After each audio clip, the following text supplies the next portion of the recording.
بغیر د ضرورت خپل ستر کول او وهل دا حرام دي، ګناه ده. مونږ ته د استنجا طریقه راتلل پکار دي او په کم ځای کې خپل ستر کول او وهل پکار دي، په کم ځای کې نه دي پکار، په کم ځای کې ځان ساتل پکار دي. نو د دې شیزونو خیال ساتل او دا زده کول ضروری دي. صحیح شو جی. په جمعات کې اکثر خلک داسې چې هغه ته د استنجا ضرورت نه او هغه کینی او خپل استنجا کوي، نو دا هم بغیر د ضرورت خپل ستر کولا وهل دي.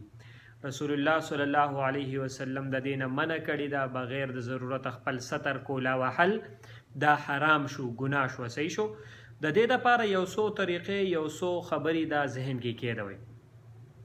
یو کس تش او دسماتې وکي په هغه ټیم باندې پکار د چې دی خپل استنجا وکي، ځان په اوبو سره وینځي، نو وروسته بیا د استنجا برابر ده، بغیر د ضرورت دی زی مونځ کوي، نو دی ډایرکټ بیا استنجا ته کینی، حالانکه 1 2 3 4 دوی لنی ورغلی او بیا هم دوی لاړ شي او استنجا کوي، نو دا بغیر د ضرورت په ستر کولا وهلو کې راځي. صحیح شو جی. دغسې نور هم مواقع دي په ستر کولا وهلو کې خپل حیا کول پکار دي، او نارینه د پاره د بل نارینه ستر ته کتل یا د ښځې د بل ښځې ستر ته کتل. خلک وایي یاره زه دا خو سړی دی یا دا خو ښځه ده، نو داسې قسمه څیزونه چې د دې نه ځان ساتل پکار دي. ستر د هر یو سړی چې دی، د هر یو زنانه چې دی، دا عورت دی، هم د بلې د زنانه د بلې زنانه ده او د نارینه د بل نارینه نه، دا ستر دی. داسې نه چې یو سړی دلته ستر کولاو کړی دی او بل سړی نو دی وایي چې یاره زه دا خو سړی دی، د نه زما ستر نشته، نو د سړي نه هم ستر دی او د ښځې د بلې ښځې نه هم ستر دی. صحیح شو جی.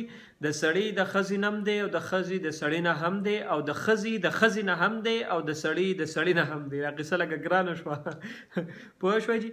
لکه ستر د هر چا نه دی. صحیح شو جی.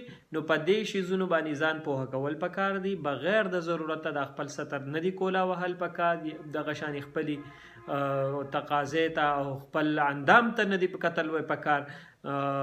پښتنو کې خو خیر ډېرې غلطې خبرې هم مشهور دي، خو والله عالم صحیح دي غلطې دي.